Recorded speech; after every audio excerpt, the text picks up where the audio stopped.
So hi, welcome to the Value at Risk project.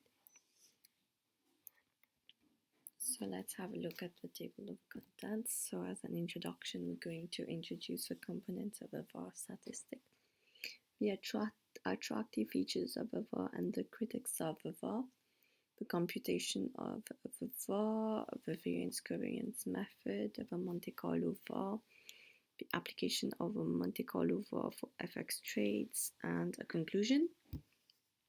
Now, after the conclusion, I will show you a live demo on Excel for FX trades. So the market risk metric, which is a VaR, is a measure of the uncertainty in the future value of a portfolio that is in your P&L using volatility and correlation statistical models. As an example, you can have a GORC modeling for volatility, moving average, among others. We'll have a look at the correlation matrix through the Pearson correlation. In this video, the VaR is calculated at the end of day position, that is, a position being carried overnight, which can't be closed out until the next day. That is, when market prices have already moved. Following the lead from regulators and large international banks during the mid-90s, almost all financial institutions now use some form of value at risk as a risk metric. To note that the VaR is a worst-case scenario over a particular period. Now, if you want to have a little knowledge block, VaR is a term that became famous because of a 4:15 report at the JP Morgan in the 90s. Every day at 4:15 p.m. in the New York, every trading book globally would report their VaR to the CEO of the JP Morgan. He would look at the VaR in every trading book and the combined number across the firm globally. Every day he had a good idea how much money JP Morgan could lose in the next 24 hours. He would question big changes and highlight any trading books that were consistently low or high compared to their risk limits. This approach became popular across the banking industry, and the VaR became a market standard. Components of a VaR statistic. So we use the time horizon, that is the length of time over which you want to hold the assets in the portfolio. Usually for banks it is the one-day holding period. The confidence level between 97.5% and 99%. The currency of the denomination of the statistic. Usually it's in USD. And attractive features of VaR, it corresponds to the minimum value that can be gained or lost at a given probability. It measures the risk of risk factors as well as risk factor sensitivities. Can be measured across different markets and different exposures. It is a universal metric that applies to all activities and all types of risk. The critics of VaR, it does not tell senior management whether the bank is long or short on equities or government bonds. It does not indicate if a bank is positioned to lose or make money, if the US government is downgraded, or if the European economy worsens. So it won't tell you whether a war is happening or any other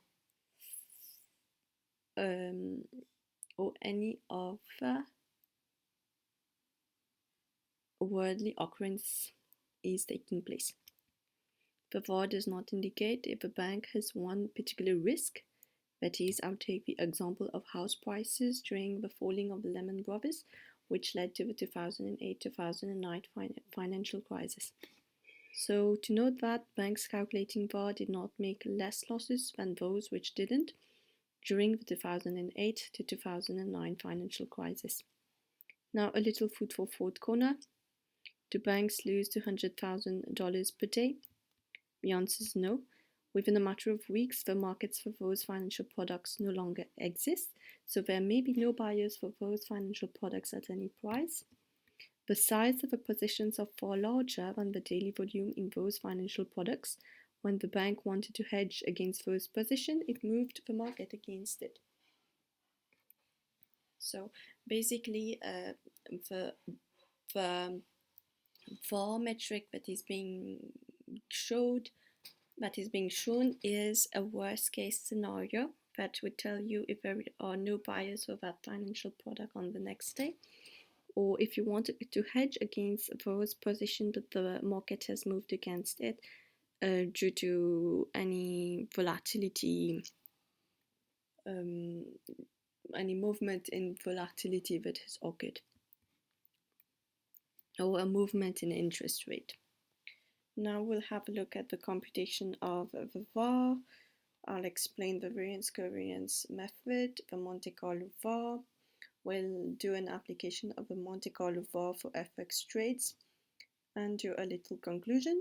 After the conclusion, I will show you a live demo on an Excel worksheet. So in order to basically to use the VaR using the delta normal approach, also known as the variance covariance method, we use the Pearson correlation calculation.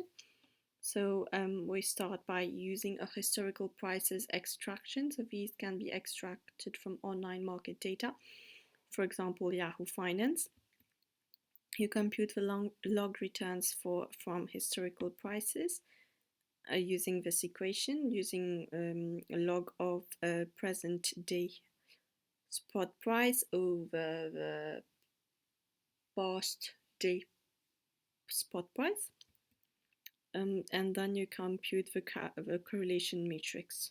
Okay, so the correlation matrix can be computed on statistical software such as R or SPSS. Now, this is the equation for the variance covariance method, whereby R is the correlation matrix of the different currencies or equities, the matrix S being the matrix of volatility, alpha being the inverse of the normal distribution of a confidence interval, X being the matrix of the diagonal of the net positions. And if you want to know a little bit about the Monte Carlo, basically it's the town whereby all gaming occurs. And we named it Monte Carlo because it involved someone gaming, but he came up with the idea of using the simulation of future returns to predict his gain. So the Monte Carlo VaR calculation involves firstly a simulation of future returns instead of past returns. So we're going to use a normally random simulation with parameters mean 0 and variance 1. This example here is for an equity portfolio or a portfolio which is held to maturity. That is a Monte Carlo VaR for a Cholesky decomposition. So that's the equation for a Cholesky decomposition, whereby A is the Cholesky matrix and R is the correlation matrix and I is the identity matrix. So that you can get on a statistical software like R. But I'm going to teach you a little bit more on the Monte Carlo VaR in spots or calls or options, which is applied for a particular FX position taken. The spot price, the base rate, the foreign rate, the volatility, and the tenor is taken into consideration. So we are here using the Black-Scholes equation. So I'm going to extend the Garman-Collagen equation, whereby my R is simply the difference between my base rate and my foreign rate, written as RD minus RF here. And we'll simulate 10,000 random normal simulations using parameters 0, 1, and we'll simulate the terminal payoff, which is the difference between ST and S0, and the 99% quantile yields the 99% VaR. Alternatively, a call option and a put option payoff can be simulated, with K being the strike price.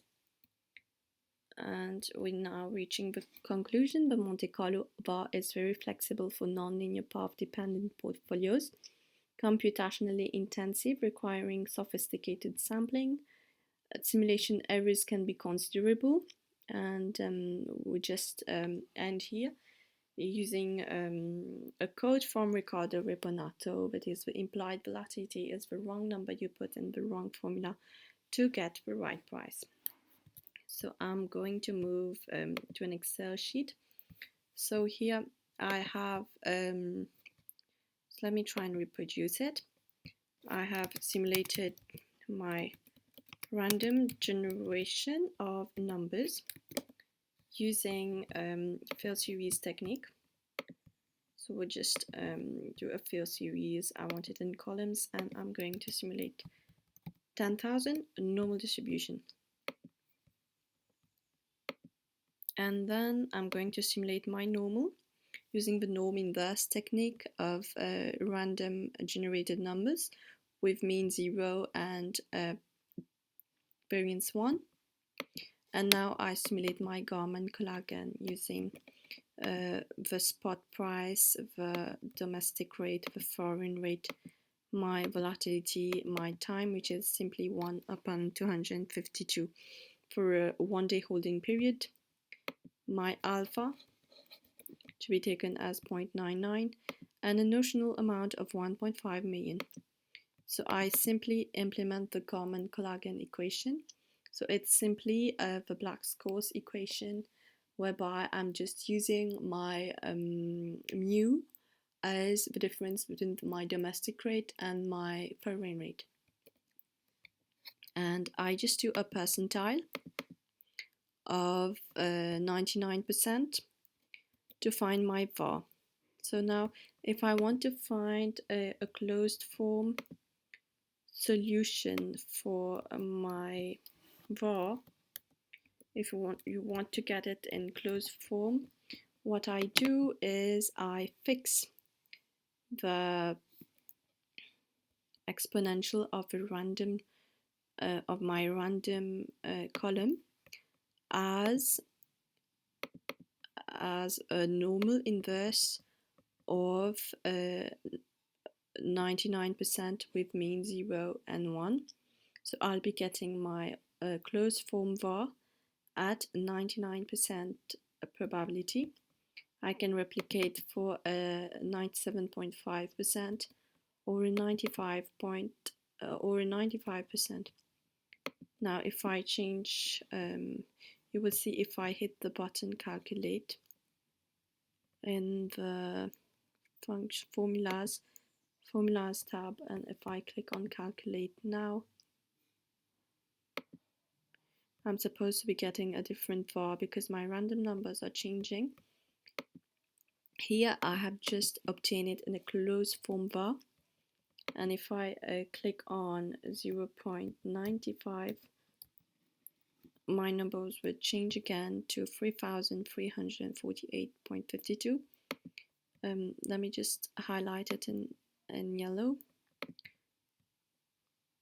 for you to see that the numbers are almost approximately around 3,333.85. Okay, let me just, so you see that the numbers are very close to this numbers highlighted in yellow. So if I click to 99, I will just unhighlight this to no fill and fill it here. So we'll see I have 6,847.19, and it has to be around 7,047.71. It always falls to this number, which is around 7.47.71. So here you have obtained the closed form solution of your VaR using the Garmin-Koll and Monte Carlo VaR technique. I hope that this video has helped you understand the concept of a VaR. Thank you for your attention.